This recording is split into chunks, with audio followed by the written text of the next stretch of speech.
Jon Kent looks back on the story his father told him about the day he was born. To Clark, it was the greatest day of his life, but the circumstances surrounding Jon's arrival were anything but ordinary.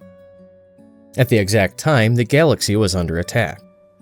Far above Earth, the Justice League was engaged in a huge space battle against an invading force. Countless alien ships surrounded the planet, and, naturally, Superman was right in the middle of it. Jon remembers that his father admitted this probably wasn't the best bit. Still, Superman was simply doing what Superman always did. He was trying to save the world. Superman continues moving through the chaos, determined to help the League deal with the threat. But some of Superman's friends aren't willing to let him stay. Green Lantern stops Superman and tells him that he isn't supposed to be there. Martian Manhunter joins the confrontation and reminds Clark that he has somewhere else he needs to be.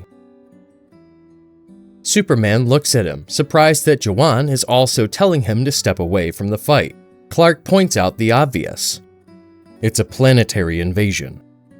But Green Lantern isn't impressed by the attackers. He creates a powerful protective construct around the heroes, shielding them from the incoming weapons fire, and makes it clear that this particular invasion isn't nearly as serious as Superman thinks it is. Green Lantern explains. No.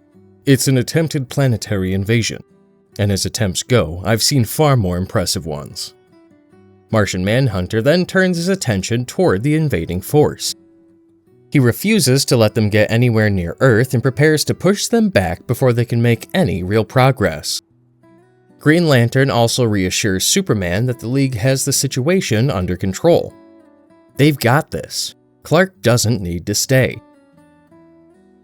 In fact, Green Lantern makes it clear that Superman really should leave immediately and get to the fortress.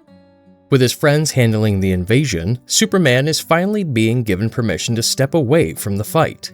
The League will protect Earth. Clark has something else he needs to protect. Superman reaches the Fortress of Solitude, expecting to find Lois, but instead he finds Batman standing guard outside the entrance. Clark is immediately surprised to see Bruce there and asks what he's doing. Batman calmly explains that he's there to guard the fortress. Clark points out that there's a planetary invasion happening, but Batman corrects him, emphasizing that it is only an attempted invasion. He has been receiving updates and believes the situation is under control. More importantly, Batman explains, I can protect your family and the planet at the same time. Superman floats down in front of him, understanding exactly why Bruce has chosen to be there. He jokingly acknowledges this. Right, because you're Batman. Bruce reassures Clark that they will keep the world safe and reminds him that he has something more important to take care of. He tells Superman to go inside. Clark smiles and reaches out to shake Batman's hand. He thanks Bruce for being there for him on such an important day. Batman returns the handshake with a smile and makes it clear that there is nowhere else he'd rather be. Inside the Fortress of Solitude, Lois Lane is heavily pregnant and in labor, with Wonder Woman beside her helping her through the contractions. Diana notes that the contractions are coming about 5 minutes apart. Superman arrives and moves close to Lois, placing a reassuring hand on her back. Lois notices that Clark has arrived just in time and jokingly gives him a hard time for cutting it so close, especially considering he's faster than a speeding bullet. Clark, still aware of the chaos happening outside, asks whether anyone is worried about the alien invasion. Lois is surprised that there is an invasion at all, while Wonder Woman clarifies that it is only an attempted alien invasion. Diana then emphasizes that, regardless of what is happening outside, the birth of this child is the most important event taking place at that moment. She believes their son could grow up to become one of the greatest heroes the world has ever known. Lois, however, immediately pushes back against putting that kind of expectation on her unborn child before he's even born. She says, "Can we maybe wait until he's breathing outside of an amniotic sac before pushing unfair expectations on him?" Wonder Woman realizes she's gone too far and apologizes. Lois then asks Diana to give her and Clark a moment alone. Wonder Woman respectfully steps away, leaving them alone. Lois checks on Clark, realizing that despite everything he can do as Superman, he isn't used to being completely powerless in a situation like this.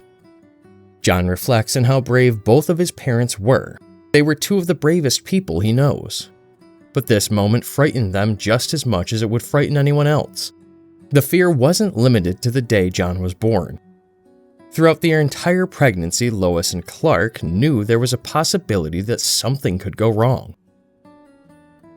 Their child was going to be born from two very different worlds, human and Kryptonian, and neither of them could be certain what that combination would mean.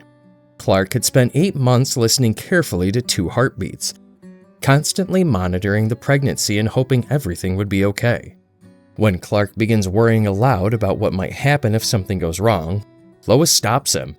She reassures him that she loves him, doesn't regret their decision, and doesn't want to spend the moment being afraid of the future. More than anything, she simply wants to finally meet their son. Jon reflects on what his parents were willing to risk for him. They knew there was uncertainty and that bringing a child into their unusual circumstances carried real dangers. Yet, despite all those fears, they chose to go through with it. They decided that Jon was worth the risk. With the help of Kryptonian technology, Jon is finally born. After all the uncertainty and fear surrounding the pregnancy, the moment arrives safely, and both Superman and Lois are overwhelmed with happiness as they look at their newborn son for the first time. Lois gently welcomes him into the world and says hello to Jon, finally meeting the child they had spent so many months worrying about. Outside, Batman and Wonder Woman wait for news. Jon reflects on the significance of the moment, realizing that 4 of the world's greatest heroes were present for his birth. Even before he had done anything himself, he already had an enormous legacy waiting for him, giving him quite a lot to live up to. While waiting, Bruce reveals that he has already conducted tests and considered what Jon's unusual physiology might mean. Because Jon is the child of both a Kryptonian and a human, Batman believes there's a possibility that the boy could eventually become even more powerful than Clark.